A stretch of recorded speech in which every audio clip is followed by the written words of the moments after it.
Number theory, lecture 21, and we're talking about primitive roots.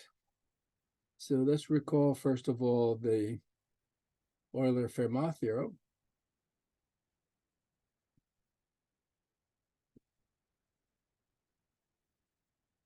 It says that m be a positive integer, and a an integer relatively prime to m, so the greatest common divisor of a and m is 1, then a to the power phi of m is congruent to 1 mod m, where phi of m is the Euler phi function.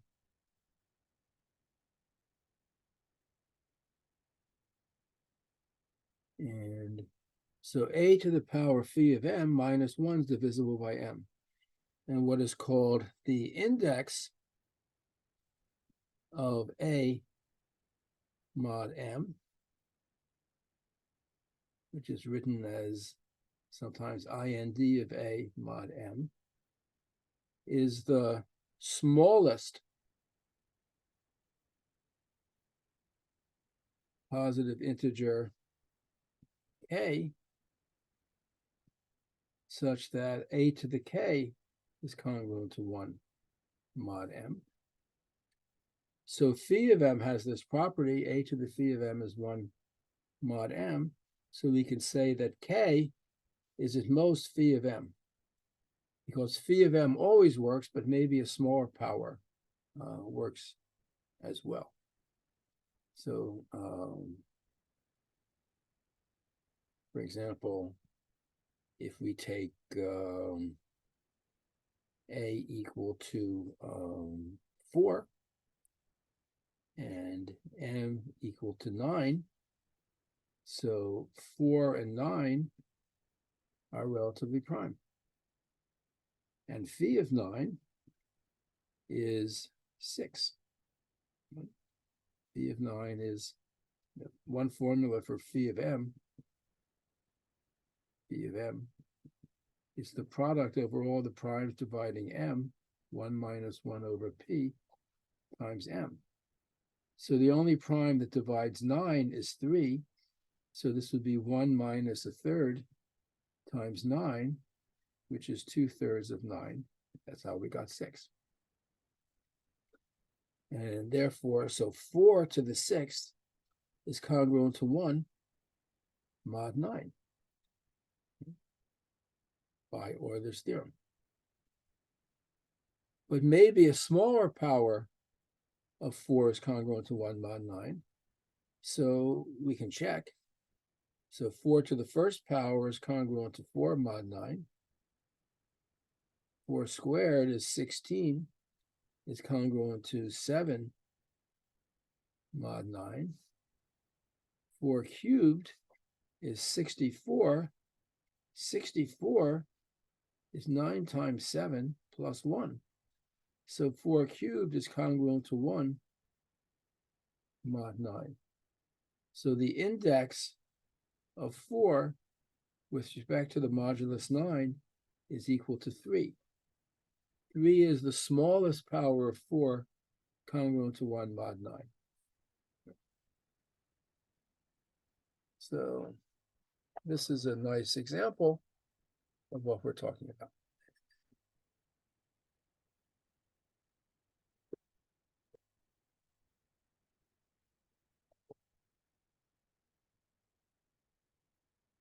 And there's a nice observation that reduces how much work we have to do when we're trying to compute the index of a number mod m.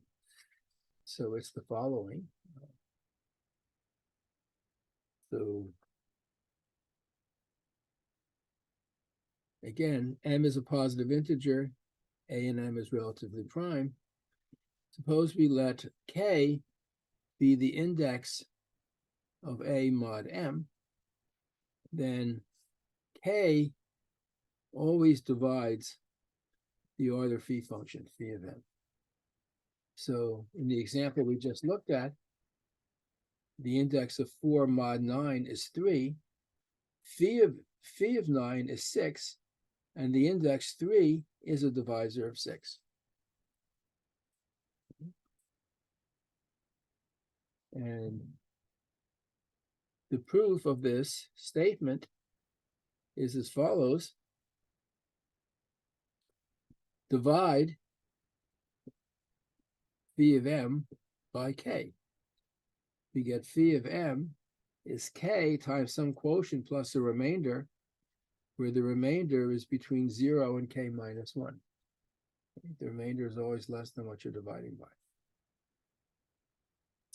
So we know that a to the phi of m is congruent to 1 mod m. This is going to be a long string of congruences. But phi of m is kq plus r, which is the same as a to the kq times a to the r. This is from properties of exponents. And a to the kq is a to the k to the q. But q is the index of a mod m. So a to the k is 1. This is 1 to the q times a to the r. 1 to the q is 1. This is a to the r mod m. So if phi of m is kq plus r, then a to the r is congruent to 1 mod m. That's what we just proved. But r, when you divide by k, the remainders in most k minus 1 and non-negative. So r, a to the rth power is 1 mod m, but k is the smallest positive integer, such that a to the k is congruent to 1 mod m. And r is less than k, so r cannot be positive. That means r has to be 0. And if r is 0, phi of m is k times q. That is, k divides phi of m. So that's the proof of this statement. So if we take another number, let's say the index of 5 mod 9 is a divisor of 9. That is the index, call it k. So k, which is the index of 5 mod 9, if it's a divisor of 9, it's equal to 1, 3, or 9. Those are the only divisors of 9. 5 to the first power is congruent to 5, not 1 mod 9. 5 cubed is 125. If you divide 125 by 9, you get a remainder of 8 mod 9. So we can stop. We're done. The index of 5 with respect to 9 has to be equal to 9, because it's either 1, 3, or 9, and it's not 1 and it's not 3. So it has to be 9. So without doing all conceivable calculation, we get an answer to the problem.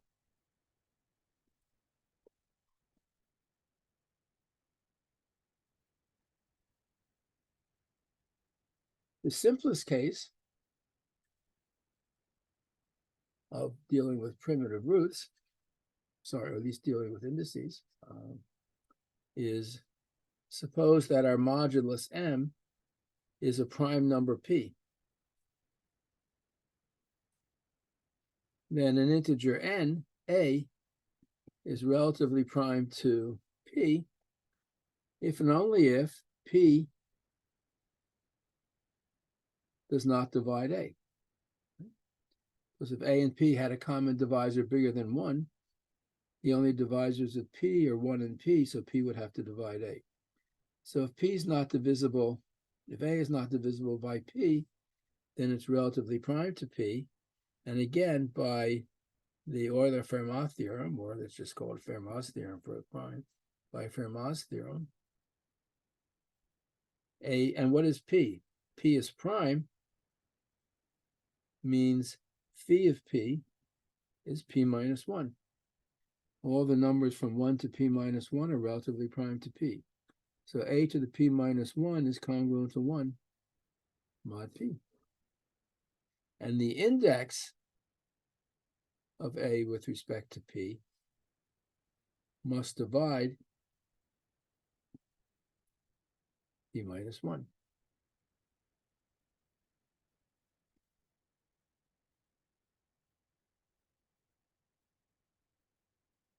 So for example, suppose I take P equal to 23.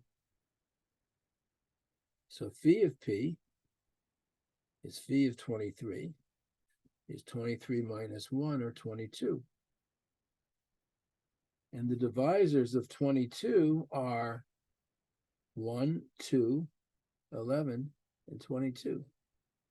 There are only 3 of them.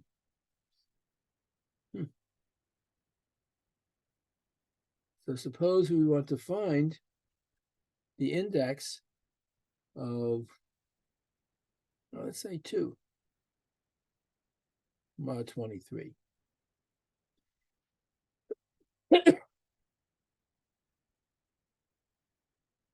What is that? Well, 2 to the first power is 2 mod 23.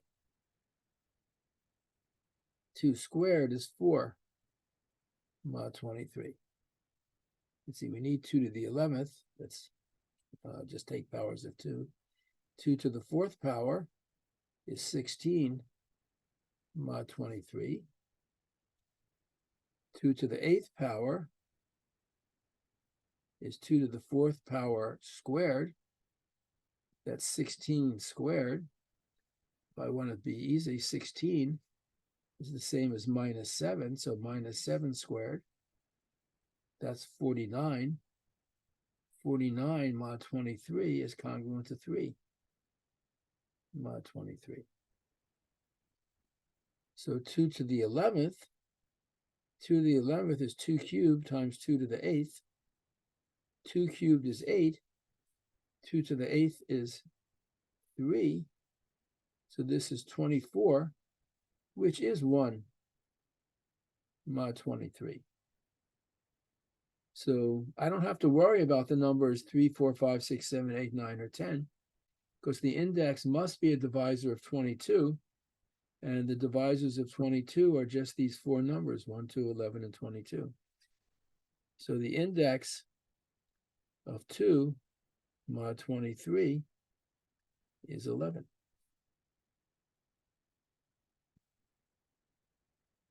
Now, so it's not as large as it might be. We say that A is a primitive root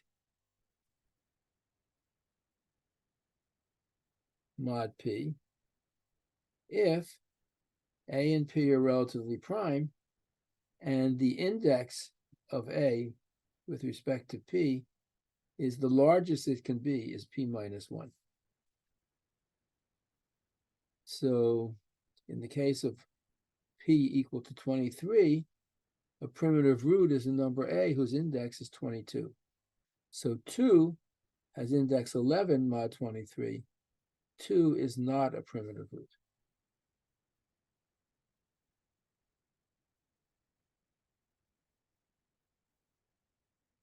Let's see if we can actually find a primitive root. 2 doesn't work. Let's try 3. So we want to compute the index of 3 with respect to the prime 23. So whatever it is, this is going to be 1, 2, 11, or 22. So 3 to the first power is 3 mod 23. 3 squared is 9 mod 23. 3 cubed is easy. 3 cubed is 27, which is 4 mod 23. 3 to the 6 is 3 cubed squared, which is 4 squared. which is 16 mod 23.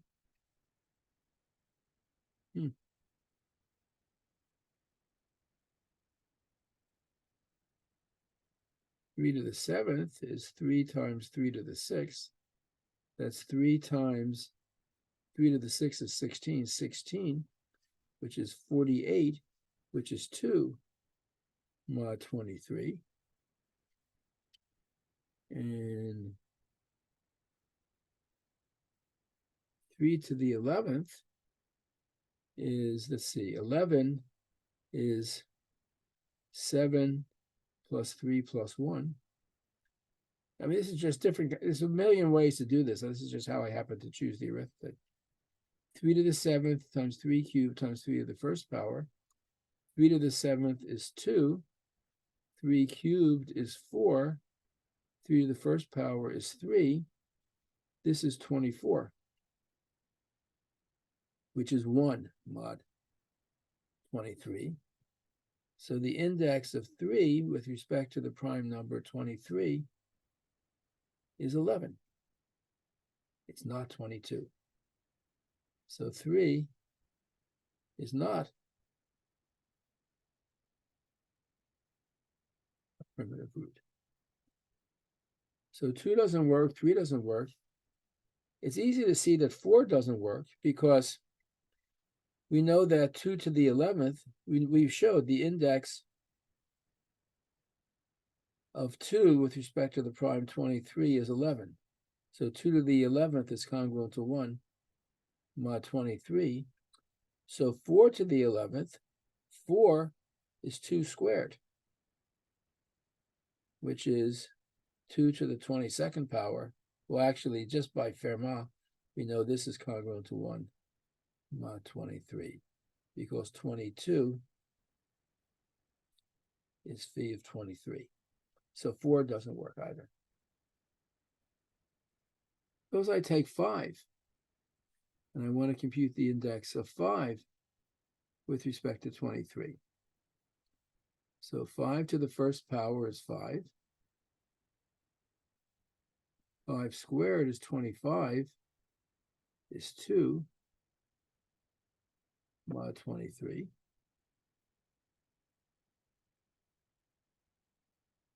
Let's see. 5 to the 4th is 5 squared squared, which is 2 squared, which is 4 mod 23. 5 to the 8th is 5 to the 4th squared, which is 4 squared, which is 16 mod 23. 5 to the 11th is 11 is 1 plus 2 plus 8. So this is congruent to 5 times 5 squared times 5 to the 8th. 5 to the is congruent to 5. 5 squared is congruent to 2. 5 to the 8th is congruent to 16.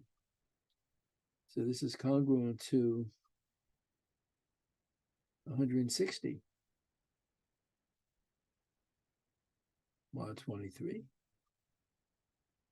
If you divide 160 by 23, what do you get?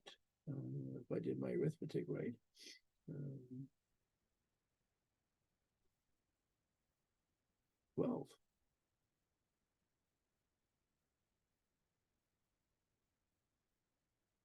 Something doesn't look quite right to me. Let me just check my arithmetic.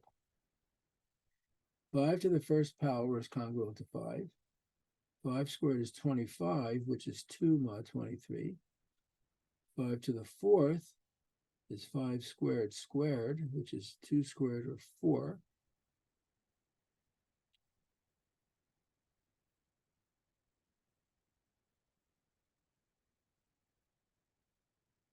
Five to the 8th will be 16. So 5 to the 11th is 5 times 2 times 16, 160. And if you divide 160 by 5,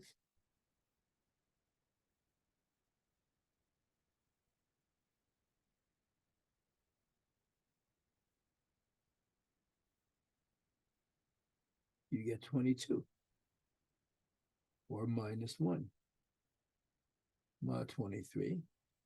So 5 to the first power is not 1 mod 23. 5 squared is not 1 mod 23. 5 to the 11th is not 1 mod 23. The only other possibility is 22. So therefore, the index of 5 with respect to the prime number 23 must be 22. And therefore, 5 is a primitive root mod 23.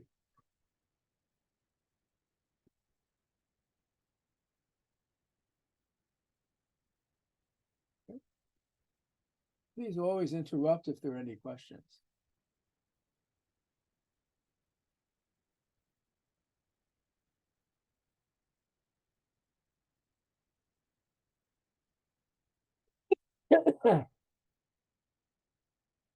So let me describe primitive roots in an equivalent algebraic way. We have, for every integer m, positive integer m, z mod mz is a commutative ring. And z mod mz star is the multiplicative group of units in z mod mz. That means that a congruence class A plus mz is a unit in this ring if you can divide by it, or equivalently, if there is a congruence class B plus mz such that you multiply the two together and you get 1.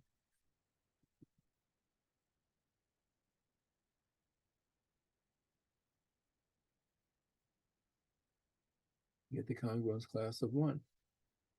Or equivalently,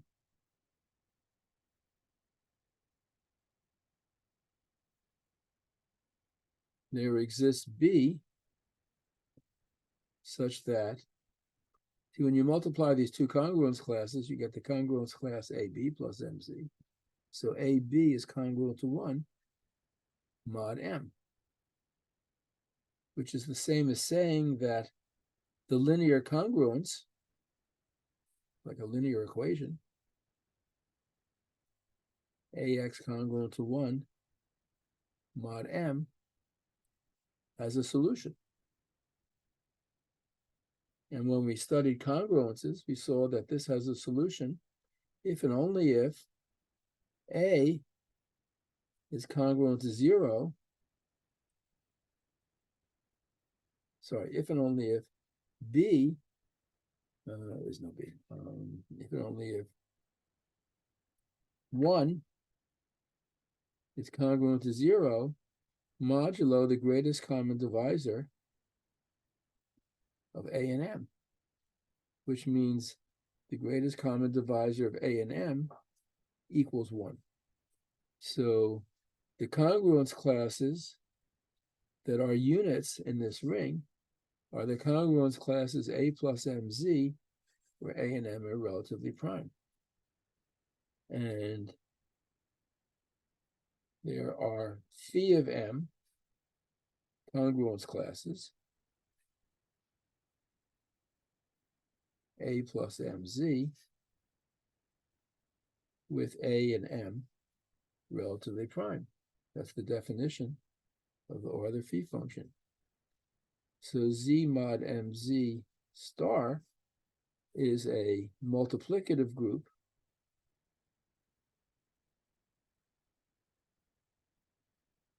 of order phi of m. And the simplest case is when m is a prime. if M is a prime P, phi of P is P minus 1. And in that case, suppose that M equal P, a prime number, then phi of P is always P minus 1, and Z mod at PZ star, this is all the congruence classes A plus MZ, where A and M are relatively prime. Or if we want to write them down explicitly, this is all A plus MZ, where A is 1, 2, 3, 4, any of the numbers up to P minus 1. So the order of the group, right, this is a group under multiplication, Z mod PZ star is phi of P equal P minus 1. And Z mod PZ is a field. Field is a commutative ring. Z mod MZ is always a commutative ring in which every non-zero element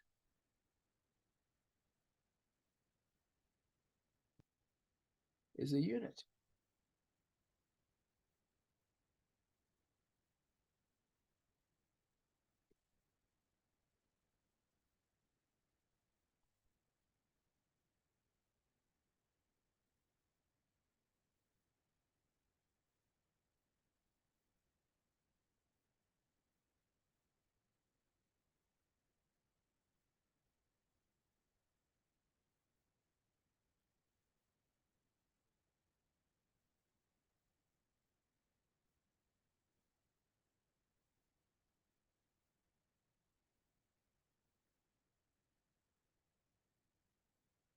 And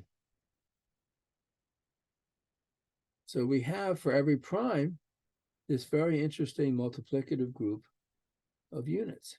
Now, a group is called cyclic if a group G is cyclic if, let's say, a group G of some order, maybe order N, is cyclic if G consists of all powers of a fixed element. So the group is the identity A squared, A cubed, up to A to the N minus 1 for some A in the group. We write this as A in brackets. So a cyclic group is a group that is generated by a single element. It's all powers of a fixed element. So for example, we just saw that in the group G,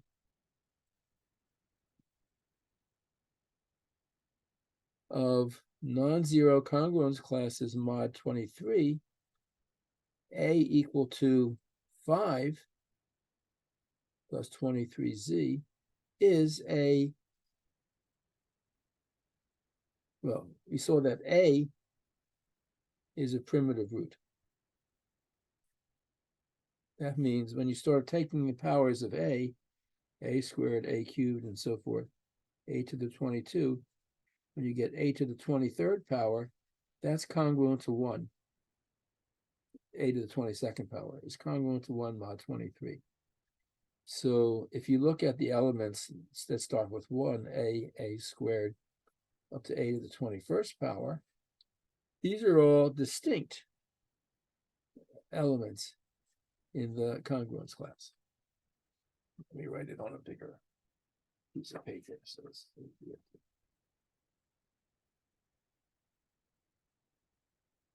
So if we take A equal 5 and P equal 23, A is a primitive root, mod 23. So if you look at the congruence class, so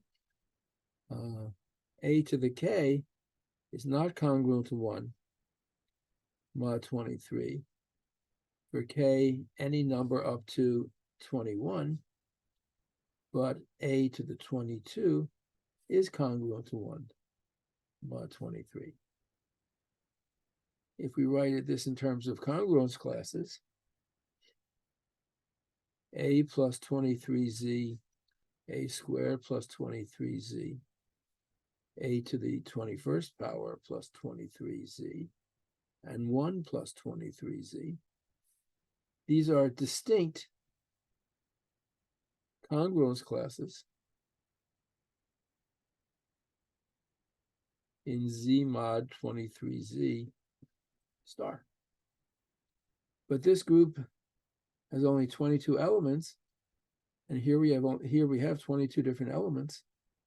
So this group of units mod 23 consists of exactly these elements. And if you have a to the k plus 23z for any k, this is simply a plus 23z raised to the kth power. So Z mod 23Z star is a cyclic group generated by the congruence class 5 plus 23Z.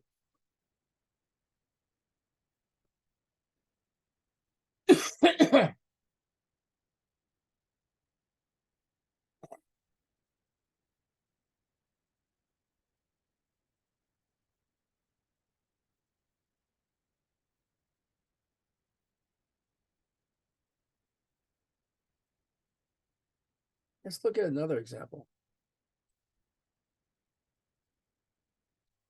Suppose I take the prime p equal to 7. And let's try to see if we can find a primitive root mod 7. If I take a equal to 2, 2 cubed is 8, is congruent to 1 mod 7.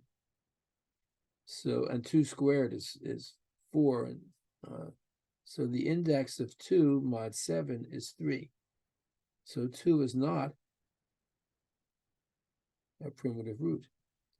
A primitive root has index 6. Let's look at 3. So 3 to the first power is 3 mod 7. 3 squared is 9, is 2 mod 7. 3 cubed is 27, which is 6 mod 7. Now, if you're looking at 7, phi of 7 is 6. The divisors of 6 are 1, 2, 3, and 6. 3, so the order of any element mod 7 is 1, 2, 3, or 6. 3 does not have order 1. 3 does not have order 2. 3 does not have order 3. So therefore, the order of 3 mod 7 must be 6, and 3 is a primitive root.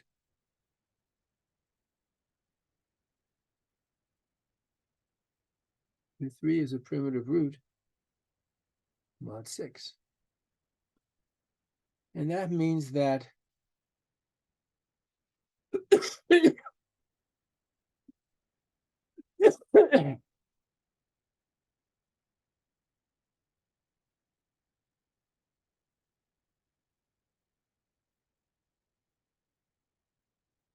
Z mod 7Z star is generated by the congruence class 3 plus 7Z. And let's check. So this consists of the 6 non-zero congruence classes mod 7. I could take 3 plus 7Z to the 0th power, which is just 3 to the 0 plus 7Z, is 1 plus 7Z. 3 plus 7Z to the first power is 3 plus 3 to the first power plus 7z. That's 3 plus 7z. 3 plus 7z squared is 3 squared plus 7z, is 9 plus 7z, is 2 plus 7z. 3 plus 7z cubed is 3 cubed, that's 27 plus 7z. That's 6 plus 7z. 3 plus 7z to the fourth power. 3 to the fourth is 81. Divide 81 by 7, you get 4 as a remainder. 4 plus 7z. 3 plus 7z to the fifth power. 3 to the fifth is 243. You divide 243 by 7, you get 5 as a remainder. And 3 plus 7z to the sixth, that's 3 to the sixth plus 7z. But by Fermat's theorem, without even doing the calculation, we know this is 1 plus 7z. So if we look at these powers of 3 plus 7z, we get every congruence class from 1 to 6. 1, 2, 3, 4, 5, 6. Or we could write it if we like. 1 plus 7z is 3 plus 7z to the 0th power. 2 plus 7z is 3 plus 7z squared. 3 plus 7z is 3 plus 7z to the first power. 4 plus 7z is 3 plus 7z to the fourth power. 5 plus 7z, here it is 3 plus 7z to the fifth power. 6 plus 7z is 3 plus 7z cubed. So we get every element. So these are all the elements of z mod 7z star. And every element, every congruence class in this group of units mod 7 is a power of 3 plus 7z. So z mod 7z star, this group of units, is a cyclic group generated that is consisting of all powers of 3 plus 7z, that congruence class. So a basic problem in number theory is, given a prime p, does it have a primitive root? And if you can, find it. So there are different ways to prove this, and a very nice way, which is very instructive for future work you do in mathematics, is to use some group theory. And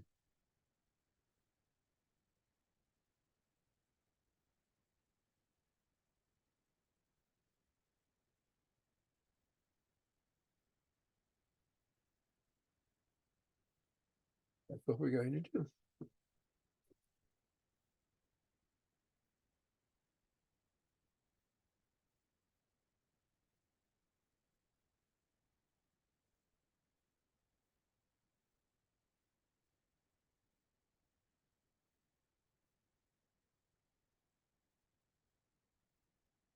So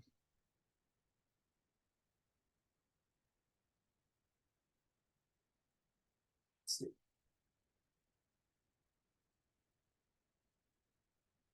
I had proved some facts Wednesday last week, about polynomials. And let me just review them right now. So polynomials. Let's see if I can put a better pencil to use.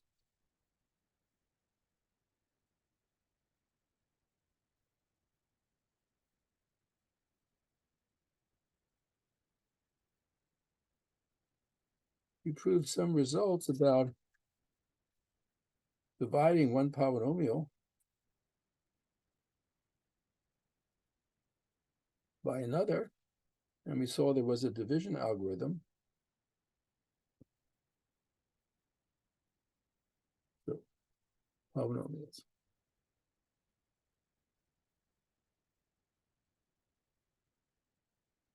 So there's the polynomial division algorithm.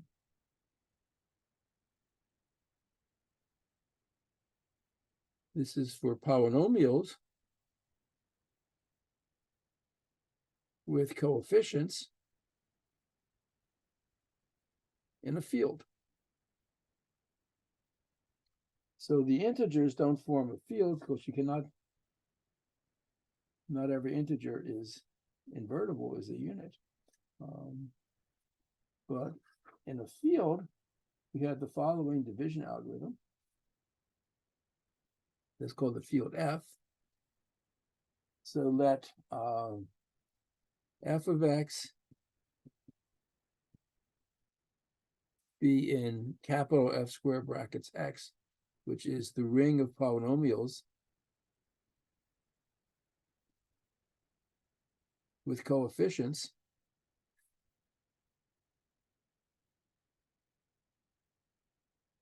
in the field F. This is a commutative ring. Given two polynomials, you can add them, subtract them, and multiply them. But not every polynomial has an inverse. But there is a division algorithm.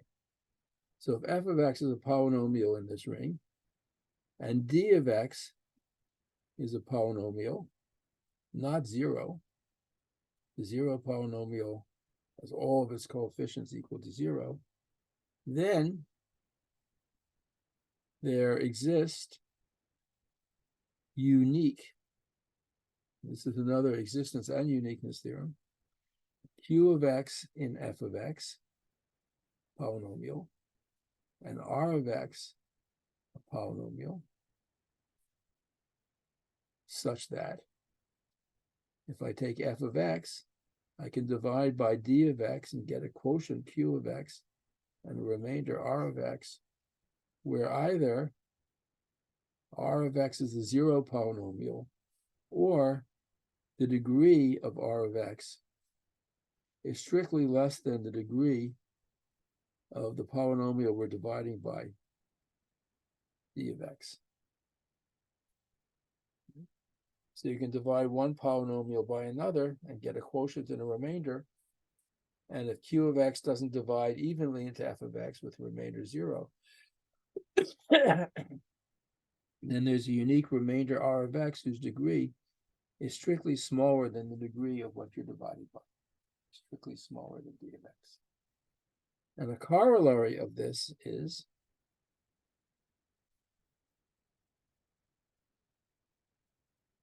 a polynomial f of x with coefficients in a field f, a non-zero polynomial, has at most the number of zeros, n0 of f equals the number of zeros or roots of f of x. It's at most the degree of f. So this is what you learned, for example, in high school. A quadratic polynomial has 0, 1, or 2 roots. It has at most 2 roots. It never has 3 roots. So the number of roots of a polynomial is at most its degree. And we use this fact to prove a result about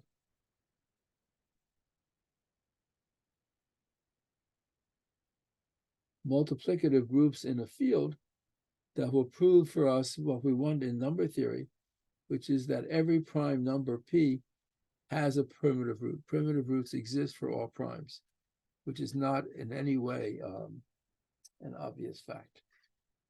So we'll prove that by proving a slightly more general result. which is important in its own right. It says the following. So this is theorem 3.3 in the book. I'm not sure how it is in the notes, but it's there. That G be a finite subgroup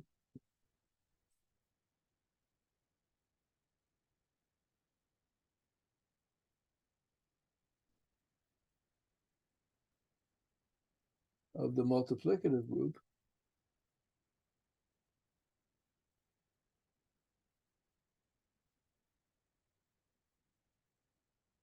of a field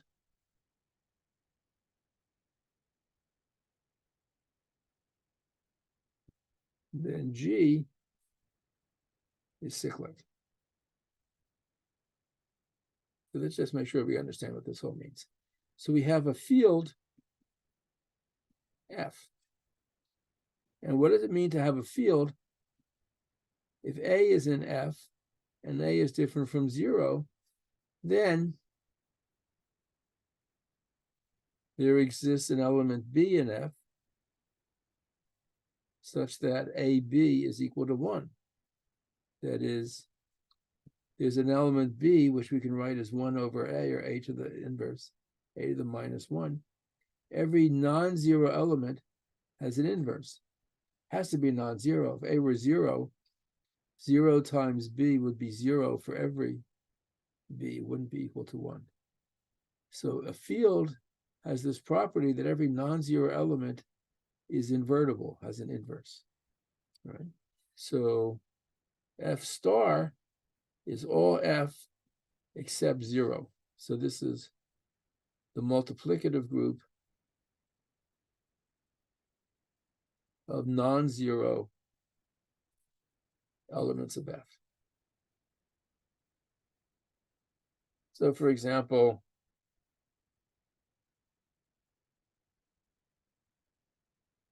if F were the real numbers, R star is the non-zero real numbers. If F is Z mod 7Z, Z mod 7Z star is just the congruence classes, the non-zero congruence classes, 1 plus 7Z, 2 plus 7Z, up to 6 plus 7Z, and so on. So, and what we're doing is looking at, so you have a field, you have the multiplicative group, that means all the non-zero elements of the field, and in that group you have a finite subgroup. And the theorem says that that finite subgroup must be cyclic. So I'm going to pause for a second and give you a chance to think about that. See, what did we see in the case of 1 plus 7Z? This is exactly the cyclic subgroup generated by the congruence class 3 plus 7Z. This is the cyclic group generated by 3 plus 7Z. Right. Let me just pause for 1 minute.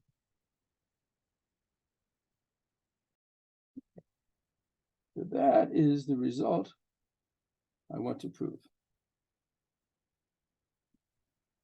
This actually uses some serious algebraic reasoning.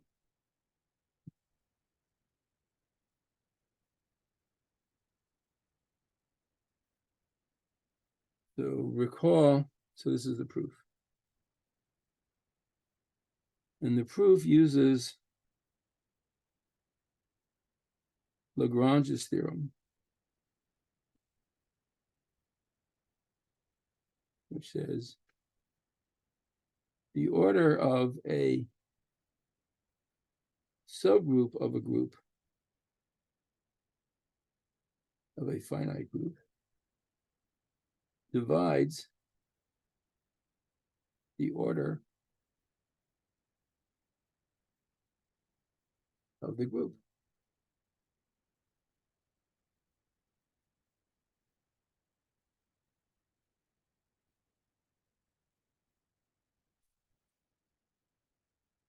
So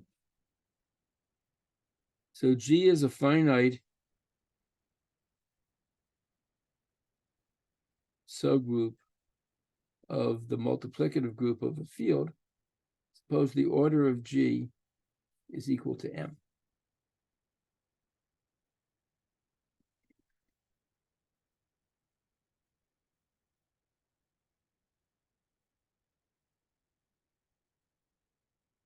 Let A be an element of G. Then write A in brackets is the set of all powers of A.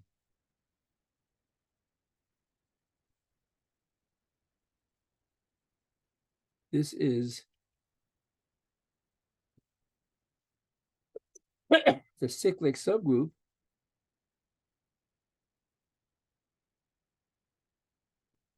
generated by A. So this is a cyclic subgroup of G. So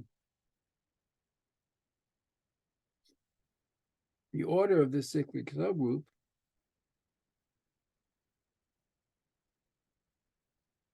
is a divisor of the order of the group, which is M. And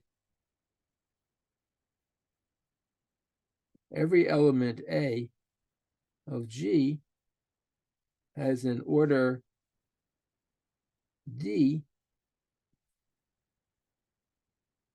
that divides M. So you can think of this group G as all these different elements, X1, X2, X3, and so forth. They all have an order, and each order divides M. So that psi of D be the number of elements A in G, such that the order of A is D.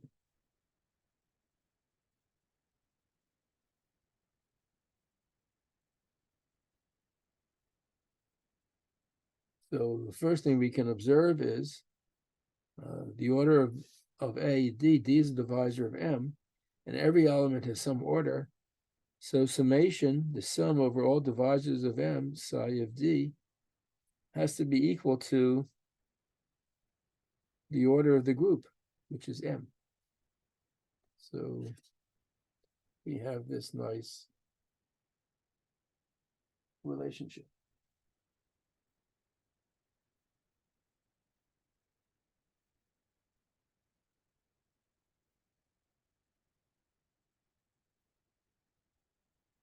So suppose D is a divisor of M, and psi of D isn't zero, it's at least one. There's some element of the group that has order D. And every element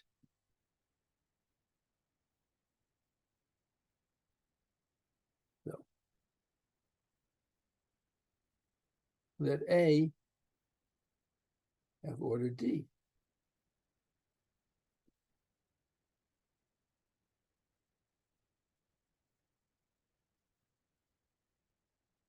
Every element of the cyclic subgroup generated by A satisfies A to the dth power is equal to the identity, is equal to 1.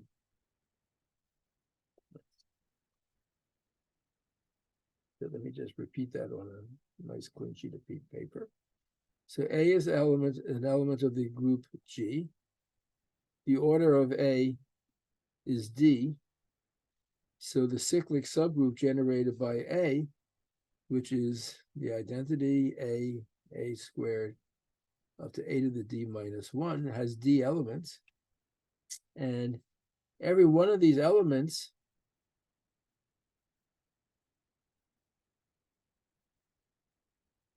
so X is equal to some A to the K, and X to the D is A to the KD or a to the dk, but a to the d is 1,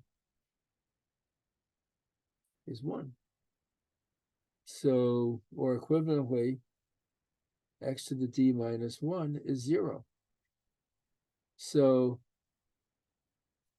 every element in the cyclic subgroup generated by A satisfies this equation, is a 0 of the polynomial f of x equals x to the d minus 1.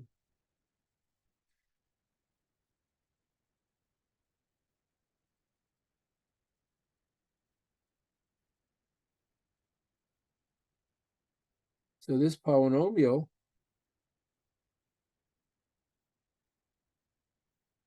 has each of these d elements as a root has at least d zeros. But a polynomial of degree d with coefficients in the field has at most d zeros. So therefore, every 0 of f of x equals x to the d minus 1 in the field F is in this cyclic subgroup generated by A. Because there are d elements in this cyclic group, they're all roots of this polynomial.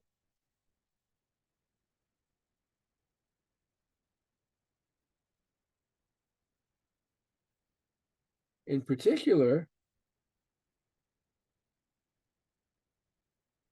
every element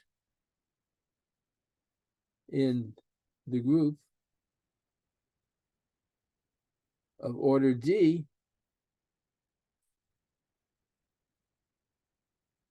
lies in the cyclic subgroup.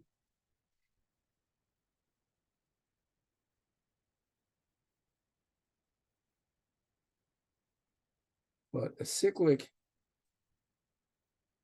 group of order D is exactly phi of D generators. So therefore, if in the field there's any element of order D, that is, if psi of D is greater than or equal to 1, then psi of D is equal to phi of D, the Euler phi function.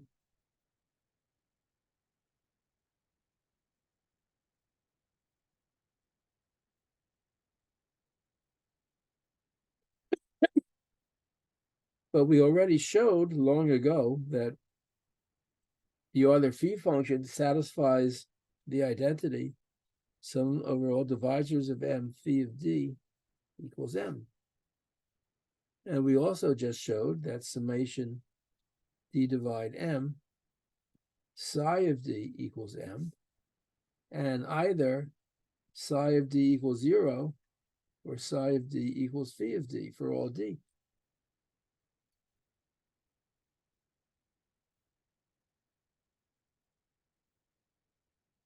So these two quantities, they add up to m, they're non-negative, and this is either phi of m or 0. But if any of these were 0, this sum would be too small. So we have psi of D equals phi of D for all D dividing m. In particular, psi of m is phi of m, because m divides m is at least 1. And that, if you think hard about it, is the proof. Proves the result.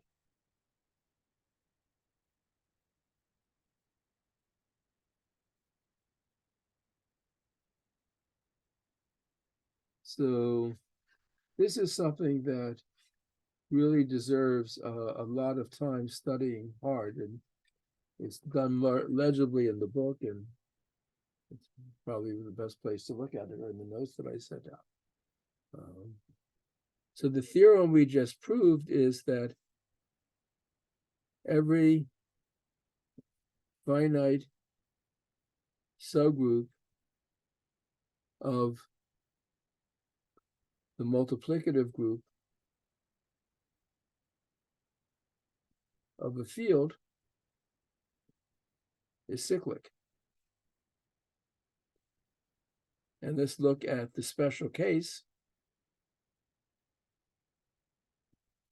If we let the field be the integers mod p, for p a prime number, let G be Z mod PZ star. All the non-zero congruence classes mod P. So then the order of G is phi of P, which is P minus 1. And G is cyclic.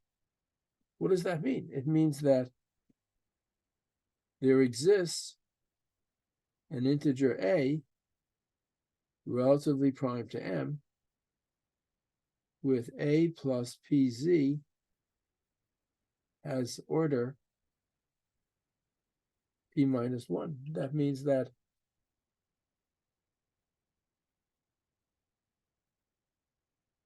the order of A with respect to P is P minus 1, and A is a primitive root. That's the definition. Primitive root mod P is an element whose order is P minus 1.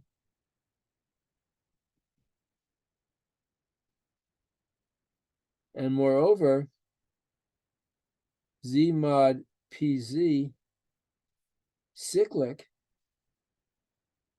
of order P minus 1 implies Z mod PZ star has phi of its order, phi of P minus 1 generators, or Z mod PZ has phi of P minus 1 primitive roots.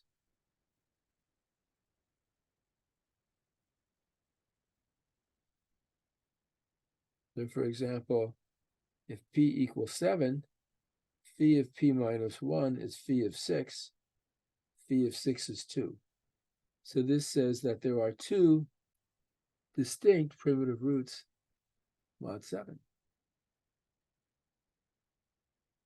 Let me try to find them.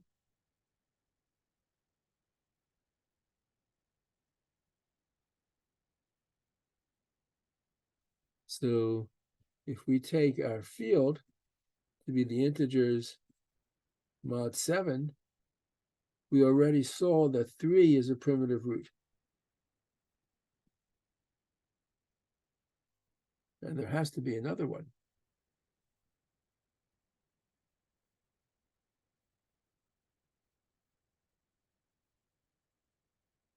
You check, 5 is another primitive root. I think we actually did that once. Let me do it again. 5 to the first power is 5 mod 7, not 1. 5 squared is 25, which is 4 mod 7, not 1. 5 cubed is 125. Divide that by 7, you get 6 mod 7. Is that right?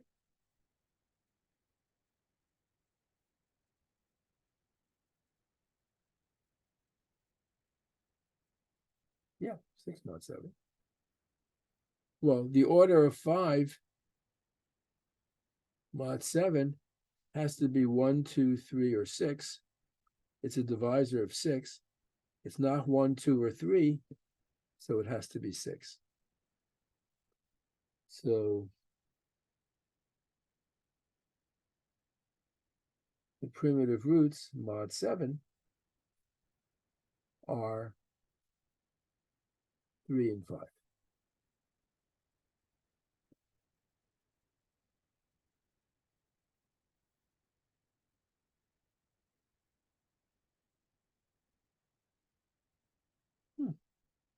Wow.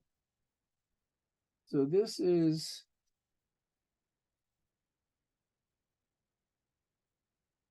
section 3.1. And the midterm, which is in 2 weeks, week and a half, stops here. So what's on the midterm goes up and includes section 3.1. And I sent out a review sheet yesterday, and you'll see there are questions about primitive roots in the midterm review.